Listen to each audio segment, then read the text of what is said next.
Éric et Sabine, qui êtes-vous? Bonjour, alors moi je m'appelle Éric Simon, j'ai 51 ans, euh, je suis agriculteur depuis 18 ans. Avant j'étais enseignant dans un lycée agricole et il y a 18 ans j'ai décidé de passer de la théorie à la pratique. Alors on élève principalement des truies en plein air, c'est-à-dire qu'on a un mode d'élevage qui est axé sur le respect du bien-être animal, c'est-à-dire que l'objectif c'est est-ce qu'on peut élever des animaux pour satisfaire les besoins des gens tout en offrant à ces animaux des conditions de vie qui soient respectueuses, qu'ils aient une bonne vie. Moi, je m'appelle Sabine Simon, j'ai 39 ans. Je suis originaire du Tarn, mes parents ils sont agriculteurs. Mon père est en agriculture biologique depuis plus de 20 ans maintenant. Nous avions des volailles principalement à la ferme qui ont toujours été élevées en plein air, des vaches laitières, de la vigne. Et donc moi, j'ai pas fait des études agricoles tout d'abord. Comme j'avais 3 frères, c'était eux qui étaient principalement sur la ferme. Et je me suis orientée, en fait, j'ai un BTS en tourisme, qui n'a rien à voir. Mais avant la fin de mon BTS, je me suis dit, vivre en ville, mais jamais je pourrais. Je me voyais pas du tout rester dans cette filière. Donc, avant d'avoir passé mon BTS, j'ai décidé de me réorienter et de revenir sur la vie à la campagne, en fait. Donc, j'ai attaqué un BTS, un BTS agricole. Puis j'ai rencontré Eric. Et lui, il venait de s'installer avec les truies donc dans le Tarn, là où nous avons commencé. Après, rapidement, j'ai eu ma première fille. On a eu notre première fille ensemble. Et nous avons aussi rencontré quelqu'un qui nous a dit, donc nous avions très peu de surface, nous avions que les truies en plein air. On se sentait un peu coincé. On s'est dit, c'est l'occasion de suivre cette personne qui nous a dit, j'ai trouvé des terres sur le Larzac. Il y avait 200 hectares, pas loin. 250 hectares sur le mode de Cossagne de la Garrigue, sur le Larzac. Et donc, nous sommes partis là-bas. C'était assez rude comme vie. Sur le Larzac, on a eu Delphine, notre deuxième fille. Et en fait, l'exploitation fonctionnait bien. Entre-temps, tu avais mis des brebis. Et puis, les truies, ça marchait très bien. Mais avec l'associé, c'était compliqué. Du coup, lui, il est resté et nous, on est reparti. On a créé un troisième élevage ici dans le Lot. De nouveau à Calais, donc de nouveau avec des truies en plein air et avec un petit troupeau de brebis. Et alors, donc, les truies, donc j'ai dit, c'est donc un élevage en plein air et en bio, axé sur le bien-être animal. Et au niveau des brebis, on a un élevage qui est des brebis qui sont dehors toute l'année, ce qu'on appelle un système sylvopastoral, c'est-à-dire qu'elles sont à peu près la moitié du temps dans les sous-bois. Et on essaye d'avoir un impact le plus favorable et positif sur la biodiversité. C'est-à-dire que dans le Lot, le paysage qu'on voit, qu'il y a une mosaïque de pelouse, de landes et de bois, ça c'est permis par le pâturage. C'est-à-dire que s'il n'y a plus d'éleveurs et plus d'animaux, il n'y aura plus de la forêt partout. Bon, la forêt c'est bien, mais le truc c'est que dans un milieu où il y a et des zones ouvertes, donc de pelouse, et des zones semi-fermées de landes et des zones fermées de bois, on a beaucoup plus de biodiversité, c'est-à-dire beaucoup plus d'espèces différentes de végétaux et d'animaux. Donc en fait, par le pâturage de ces zones-là, on contribue à maintenir une biodiversité riche. Et aussi le fait que les brebis elles pâturent sous les arbres, dans les forêts, ça limite les risques d'incendie. Donc on a un élevage de brebis, l'objectif c'est que les brebis soient bien, que nous on soit bien aussi. L'objectif numéro un, c'est quand même, notre métier, c'est quand même de produire de la nourriture pour nourrir les gens. Donc on essaye de tenir tout ça, nourrir les gens, nous avoir une vie qui nous plaît et gagner notre vie, et puis avoir un impact positif sur les animaux et sur notre environnement. Et la deuxième question qui est importante aussi, qui rejoint un peu notre rencontre du 28 novembre, c'est la question de Laudato Si. Alors, que connaissez-vous de Laudato Si? En quoi vous pouvez relier votre activité et vos convictions avec ce que dit Laudato Si? Alors moi, j'ai lu Laudato Si quand il est sorti, et ça n'a pas été une découverte, ça a été un peu une confirmation de mon cheminement depuis le début, quoi. C'est-à-dire que ma manière de vivre et de travailler, elle était ancrée dans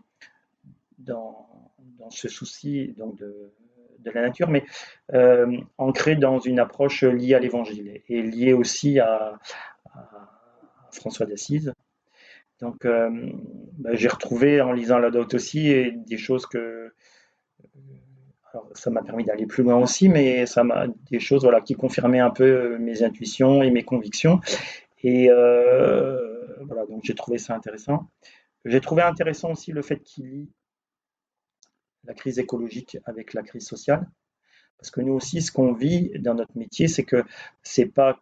Enfin, il y a un aspect qui est notre rapport avec nos animaux et l'environnement, mais il y a aussi un aspect qui est notre rapport avec la société, c'est-à-dire avec les consommateurs, avec toute la filière économique. Et c'est les deux versants de la même montagne.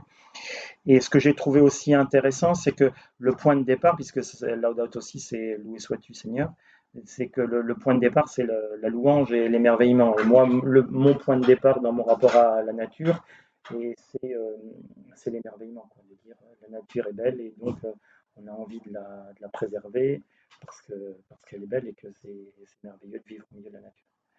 Alors Sabine, sa question, par exemple, si je te pose la question, le bio, ça coûte plus cher, qu'est-ce que tu dis?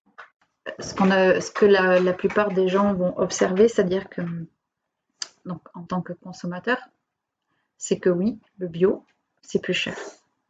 Ça, c'est sûr. Maintenant, il faut comprendre ce qu'il y a derrière et qu'est-ce que ça signifie. Et quand on peut la raccrocher à Laudato Si, qui donc là je vais le raccrocher à ça, c'est qu'il y a donc tout le lien, pas seulement à la nature, mais le lien social entre les hommes. Et aujourd'hui, il y a un déséquilibre de la nature et un déséquilibre humain.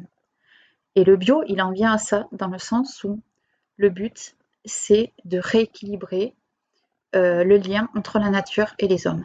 Donc à la fois, les gens qui vont produire en agriculture biologique, ou en tout cas de façon le plus proche possible de la nature en polluant le moins possible, le but c'est d'abord donc de ne pas polluer, de préserver la nature, mais aussi de vivre mieux en tant qu'agriculteur. Et enfin, le dernier point, que le consommateur puisse avoir accès à des produits qui seront meilleurs pour lui. Aujourd'hui, il y a un surcoût du bio, parce que premièrement, les agriculteurs en agriculture biologique, en général, sont mieux rémunérés pour leurs produits. Même si ça a un surcoût à la production, en général, ils sont mieux rémunérés. Donc, c'est un bienfait social aussi pour les agriculteurs. Ensuite, il y a un surcoût, car quand on produit en bio, en tout cas donc, pour tout ce qui est végétal, il y a un surcoût dans le sens où on va avoir un moins grand rendement des cultures et de la production. Et en animal, il y a un surcoût qui est très fort, plus sur les volailles et les porcs, par exemple, qui consomment essentiellement des céréales, alors que les herbivores, l'herbe va avoir un surcoût qui est moindre en bio. Mais à la fin, il faut bien que ce surcoût soit répercuté. Parce qu'on ne peut pas dire on va faire le bio au même prix que le conventionnel, mais à la fin, l'agriculteur ne vit pas. Dernière question pour vous, qu'est-ce que ça vous apporte cette vision d'ensemble? Parce que je vois bien, c'est une vision d'ensemble, c'est vraiment une philosophie de vie plus qu'un simple travail. Et bien moi, ce que ça m'apporte, c'est une vie. J'essaie d'avoir une vie unifiée et cohérente. Donc de dire si on peut faire en sorte que ce à quoi on croit, ce qu'on pense, ce qu'on dit et ce qu'on fait, c'est cohérent, ça va dans le même sens. C'est mieux que de dire on a une vie en rondelle de saucisson avec les convictions pour le dimanche, le travail pour le lundi, le soir on a encore autre chose et voilà. Donc d'essayer d'avoir une vie la plus cohérente. Et alors nous, ce qui est intéressant aussi, c'est que ça s'imbrique au niveau de notre vie de famille aussi. C'est-à-dire qu'on a une vie où on va dire le travail, les loisirs et la vie de famille sont imbriqués. Et alors, d'un côté, c'est un peu fatigant des fois parce qu'on n'a pas des vraies coupures, mais d'un autre côté, on a une cohérence entre le fait que du coup, la manière dont on vit, on le vit ensemble déjà en couple, nos enfants le vivent aussi avec nous. Donc on a aussi voilà, une cohérence pour chacun et une cohérence, une cohésion au niveau de la vie de famille, quoi. Donc ça c'est bien. Le but aussi, c'est de transmettre ça à nos enfants, cette cohérence, même si il y a des âges qui sont sûrement plus faciles que d'autres. C'est pas évident d'être cohérent dans la société telle qu'elle est aujourd'hui. Il y a des choses qui paraissent inaccessibles, justement les vêtements, vouloir acheter des vêtements fabriqués de façon plus écologique, qui respectent les gens, qui leur permettent de vivre d'une façon digne en mettant l'argent qu'il faut pour les acheter. Mais ça paraît quasi impossible aujourd'hui de trouver des vêtements. Juste les trouver, quoi. C'est pas de les payer plus cher, c'est de les trouver, quoi. Ça demande de prendre du soin dans ce qu'on décide de faire. Donc c'est pas évident, on est humain comme tout le monde et des fois c'est plus facile d'aller au plus simple, d'aller au moins cher, d'aller comme tout le monde et ça je pense que c'est un objectif que peut porter Laudato aussi, c'est de comment prendre soin en fait des autres et de la nature en étant plus réfléchi sur nos actes.